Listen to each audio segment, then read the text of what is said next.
I gave 25 years of my life to a company that was never truly mine. 25 years of early mornings, late nights, phone calls on weekends, birthdays, and anniversaries, interrupted by urgent client matters. My name is Ruth Pearson. I'm 58 years old, and for most of my adult life, I believed loyalty would protect me. I thought devotion was currency, that if I poured my soul into something, it would love me back. But corporations don't love.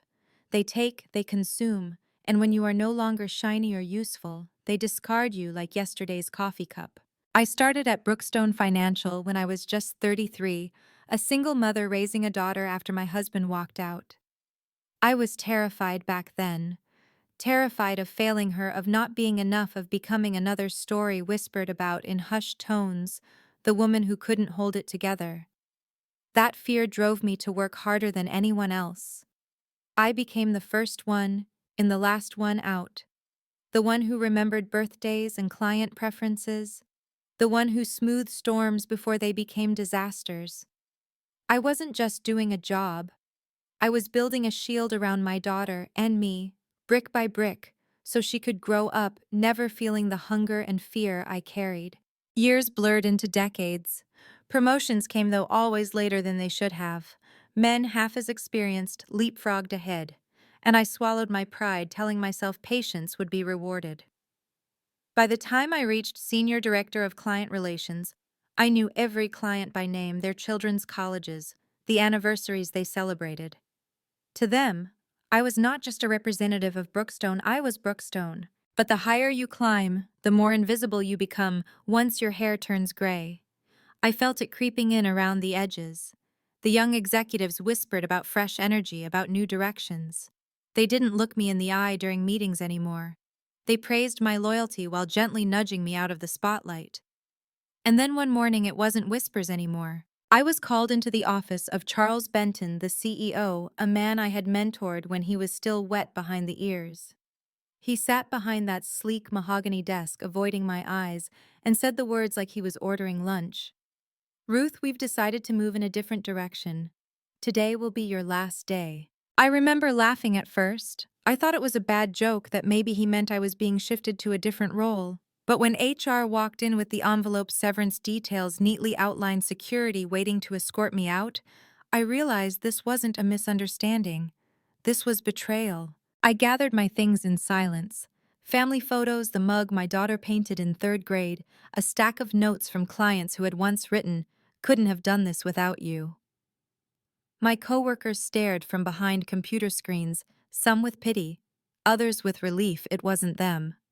25 years reduced to a cardboard box. Walking out of that building was like walking out of a marriage you didn't know had ended. I stood on the sidewalk, clutching my box, staring up at the glass tower that had been my second home, and I felt hollow. I thought of the birthdays I had missed, the nights I had tucked my daughter into bed over the phone instead of in person, the sacrifices that had all been for this.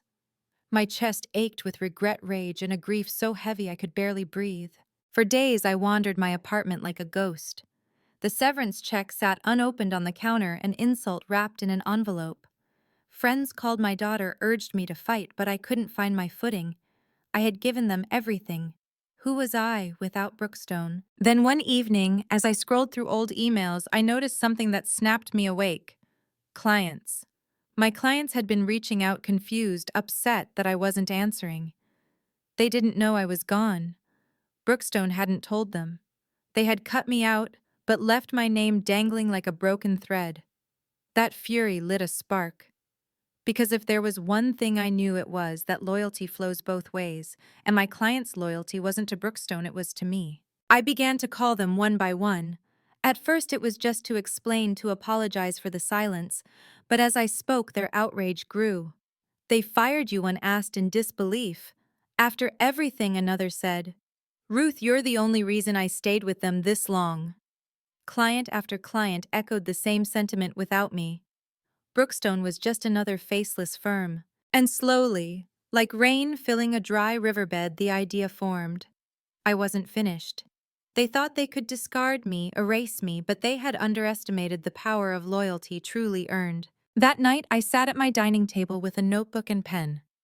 I wrote down every client who had called me family, every business I had saved from collapse, every account that had stayed not because of Brookstone's name, but because of my care. I realized then they hadn't just fired me. They had severed themselves from the very foundation that kept them standing. It would take patience. It would take precision. But if Brookstone thought I was done, they were about to learn that 25 years of loyalty doesn't vanish. It transforms. The notebook became my lifeline. Each page was a reminder that I was more than the box they had handed me on my way out. I listed names and stories, little details I had gathered over decades, the anniversary trip I arranged for a couple who ran a family business, the scholarship fund I helped a client's daughter, set up the quiet reassurance I gave a man drowning in debt until his company finally broke even. These weren't transactions. They were relationships woven with care and trust. Brookstone had fired me, but they hadn't fired that. Still, I hesitated. The voice of doubt whispered in the quiet hours. "You're too old, Ruth. You're done. Who starts over at 58? I wrestled with that voice, but then the phone calls kept coming. Clients left voicemails, their voices tinged with both anger and concern. "Where are you, Ruth? They said you're not with them anymore. What happened?" Each message stoked the fire inside me. I had been invisible to the company, but I wasn't invisible to the people who mattered. I began to answer cautiously at first. I didn't badmouth Brookstone outright. I didn't need to. The clients heard the truth in the silence between my words, in the weight of my pause when I said, "Yes, I'm no longer with them." One by one, they began to ask the question I hadn't dared to consider. "Where are you going next?" "Ruth, because wherever you go, we'll follow." Those words were like oxygen to my suffocated spirit. Maybe I wasn't finished. Maybe I was just beginning. I confided in my daughter Hannah one evening over dinner. She's 30 now, with a fire in her eyes I wish I'd had at her age. When I told her about the calls, about the loyalty these clients still had in me, she leaned across the table, her hand covering mine. "Mom," she said softly but firmly, "don't you see? They didn't fire you. They freed you. You've been building your company all along, you just didn't know it." Her words sank deep, stirring something that had been buried under years of exhaustion and compromise. That night I barely slept. I sat up sketching ideas, scribbling plans, my dining table littered with papers, like it was my new command center. I researched small office spaces, legal requirements, even company names. The thought scared me. What if I failed? What if I dragged my loyal clients into chaos? But every time I thought of Charles Benton sitting behind that mahogany desk, dismissing me with those cold words, the fear hardened into resolve. I started small. I rented a modest office in an old brick building downtown, nothing like the glass towers of Brookstone. The carpet smelled faintly of dust. The furniture was second-hand, but when I turned the key in that lock for the first time, it felt like freedom. I painted the walls myself, brought in my own coffee maker, even placed Hannah's childhood mug, the one that once sat on my Brookstone desk, on the shelf. This time it wasn't a relic of what I'd sacrificed. It was a symbol of why I was fighting. Word spread faster than I could have imagined. Within weeks my phone rang nonstop. Clients came in shaking my hand, hugging me, some even with tears in their eyes. "We were waiting for you, Ruth," they said. Contracts moved from Brookstone to me like streams feeding a river. Each signature was another brick laid in the foundation of something entirely mine. Meanwhile, Brookstone scrambled. I heard through whispers that Charles Benton was furious, calling emergency meetings, berating staff, sending out glossy letters, trying to reassure clients. But reassurance doesn't grow in boardrooms. It grows in trust. And that was something they no longer had. One night, Hannah and I stood in my little office after hours, the city lights flickering outside. She looked around at the buzzing phones, the stacks of files waiting for tomorrow, the warmth that filled the space. "Look at this, Mom," she whispered. "You did this." I wanted to cry, but the tears wouldn't come. Not then. I was too focused, too driven. My whole life I had poured my strength into someone else's dream. Now for the first time I was pouring it into my own. But even as I worked tirelessly, even as clients flocked to my side, I couldn't escape the thought of Brookstone, of Charles, of the smug certainty in his eyes when he told me I was finished. That memory became the fuel I added to the fire each day. They thought they had ended me, but all they had done was awaken me. I knew a storm was coming. Brookstone would not go down quietly, and I had to be ready. But for the first time in 25 years, I wasn't afraid. I wasn't beholden. I was Ruth Pearson, 58 years old, with nothing left to lose and everything still to gain. The storm arrived sooner than I expected. It started with a letter, a formal, sterile document with Brookstone's logo embossed at the top. They accused me of soliciting their clients of breaching non-compete agreements I had supposedly signed decades ago. The irony stung. They had discarded me like trash, but the moment I began to thrive, they came crawling back with threats. I sat at my kitchen table with the letter in my hands, my chest tightening as if old fears wanted to creep back in. For a moment, doubt tried to take root. What if they can crush me? What if I've built this only to lose it all again? But then I thought of the faces of my clients, their gratitude, their loyalty, the way they said my name with trust that no contract could erase. I picked up the phone and called Jessica, an attorney Hannah had recommended. She listened quietly as I read the letter aloud, then laughed. "Ruth, they're bluffing.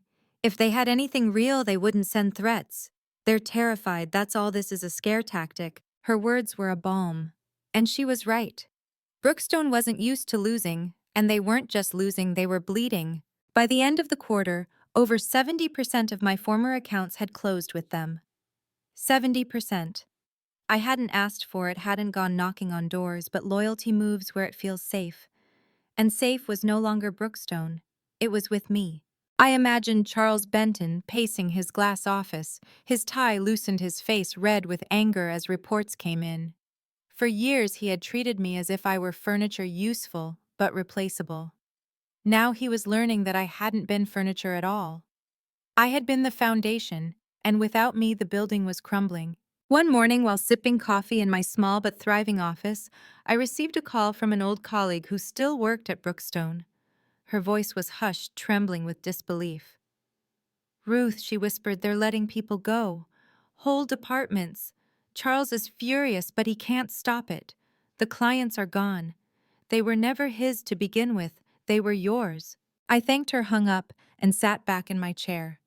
A rush of emotions swept through me, vindication, relief, even sorrow, because despite the betrayal, part of me had loved that place once. I had built memories in those walls, but love without respect is poison, and I had drunk it for far too long. That afternoon, Hannah came by, bringing lunch and her unshakable energy. She hugged me tightly, her eyes gleaming with pride. "Mom, you're proving everyone wrong. Do you realize that they thought they could erase you? Instead, you've erased them." I smiled, though my chest ached with the truth of it. It wasn't about erasing anyone. It was about survival, about reclaiming the years I had given away for scraps of recognition. It was about finally standing in my own light, unafraid of the shadows behind me. But the fight wasn't over. Rumors swirled that Brookstone was preparing a lawsuit, desperate to salvage whatever pieces were left. My lawyer assured me I was safe, but I knew better than to underestimate people in power. They were cornered now, and cornered people lash out. I lay awake at night, staring at the ceiling, listening to the hum of the city outside my window. Fear tried to creep in, whispering that I was still small, still breakable. But then I thought of my daughter sleeping down the hall, of the clients who had followed me, of the fire that had carried me this far. And I whispered back to the dark, "Not anymore." I was no longer the woman who clutched a cardboard box on the sidewalk, hollowed out by betrayal. I was the woman who had turned that box into the cornerstone of something new. And as Brookstone flailed, as Charles Benton watched his empire unravel, I knew this was only the beginning. The lawsuit came like thunder on a clear day. A thick envelope delivered by courier, heavy with legal jargon meant to intimidate. Brookstone claimed damages, accused me of stealing proprietary information, of undermining their brand. Every page dripped with desperation disguised as authority. I remember sitting at my desk, holding the stack of papers, my fingers trembling, not with fear this time, but with fury. After 25 years of loyalty, after giving them my heart, my health, my very identity, they had tossed me aside. And now, because I had risen from the ashes, they wanted to burn me again. Jessica. My lawyer was calm when I brought the documents to her office. She flipped through them with the sharp eyes of someone who'd seen it all before. "This is smoke," she said flatly. "They want to rattle you. But you have something they don't prove. Testimonies, emails, years of documented client relationships that prove they stayed because of you, not because of Brookstone. If they push this, it won't just backfire, it'll expose everything they're trying to hide." Her certainty steadied me, and deep down I knew she was right. Brookstone had underestimated me once before. They were doing it again. Still, nights grew heavy. I lay awake staring at the ceiling, imagining courtrooms and headlines. What if they win?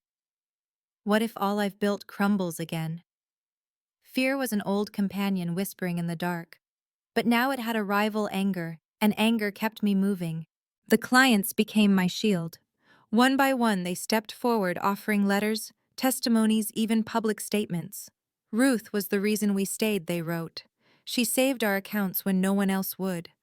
Their loyalty wasn't just words, it was proof etched in black and white. And then came the twist I hadn't expected: a whistleblower. An anonymous email landed in my inbox late one night, subject line "Brookstone's Secrets." I almost deleted it, thinking it's spam. But curiosity won. Inside were documents, internal memos, meeting notes, evidence that Brookstone had been cooking their books for years, manipulating numbers to lure investors, hiding losses, building their empire on deceit. I sat frozen, the glow of the screen illuminating my shock.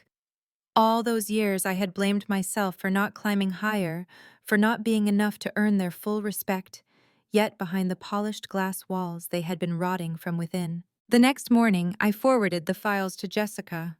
Her reply came within minutes. "This changes everything." Brookstone had come for me with threats. Now I had ammunition that could tear down their empire brick by brick. The following weeks unfolded like a storm. News outlets caught wind, whispers turned into headlines. Brookstone Financial under investigation.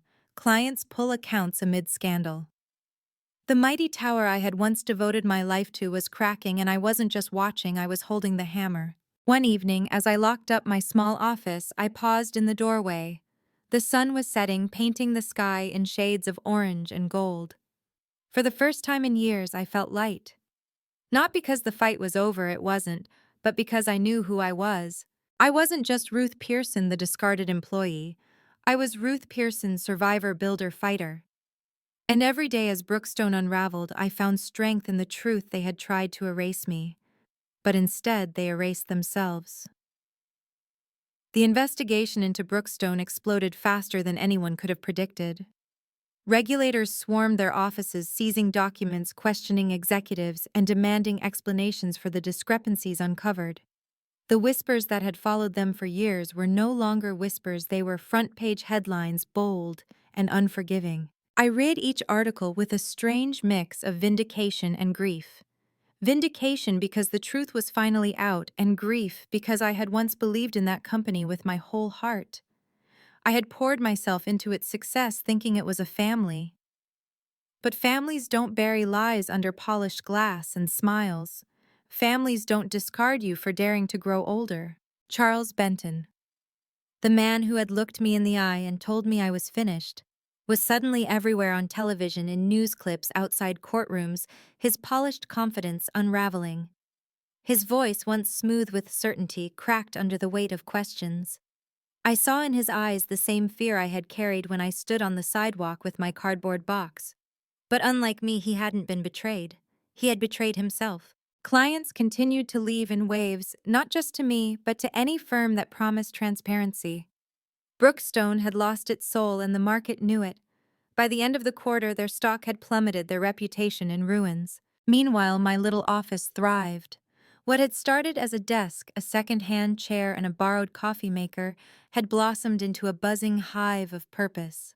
Phones rang constantly, my calendar filled with meetings, and Hannah had even taken on a role helping with operations.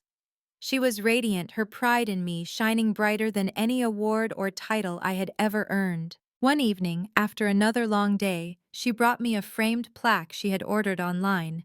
It read, Pearson Advisory Built on Trust. I held it in my hands, tears pricking my eyes. It was simple, humble, but it meant more than anything Brookstone had ever given me. Because it was real. It was mine. Still, the ghosts of the past lingered. I dreamed of Brookstone's hallways, of the birthdays missed, the sacrifices I couldn't reclaim. Sometimes I even dreamed of Charles, his smug dismissal, his cold smile. But when I woke, I remembered the faces of my clients, the warmth of my daughter's embrace, the quiet strength of a life rebuilt from ashes. The final blow came in the form of a headline splashed across the financial news: Brookstone Financial files for bankruptcy, amid scandal. I sat at my desk staring at the words, my breath caught in my chest. After decades of towering over the city skyline, after crushing competitors and boasting of invincibility, they were gone. Just like that. And I realized something then. Revenge had fueled me in the beginning, anger hurt the desperate need to prove them wrong. But as I sat there, surrounded by the life I had built, I understood it wasn't revenge that had saved me. It was resilience. It was the refusal to let betrayal define me.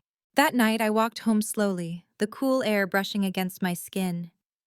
The city lights sparkled not as intimidating towers, but as beacons, each one a reminder that no empire lasts forever unless it is built on truth. I had lost 25 years to Brookstone, but I had gained something far greater. I had gained myself. And in the end, that was a victory no one could ever take away. Please, if my story resonates with you, let it be a reminder that endings are not always losses. Sometimes they are beginnings in disguise. If you've ever been cast aside, know this: you are not finished. You are only being redirected to something greater. Support this channel by liking, sharing, and subscribing, and share your own story in the comments. Because together our voices remind the world that betrayal does not break us, it reveals us.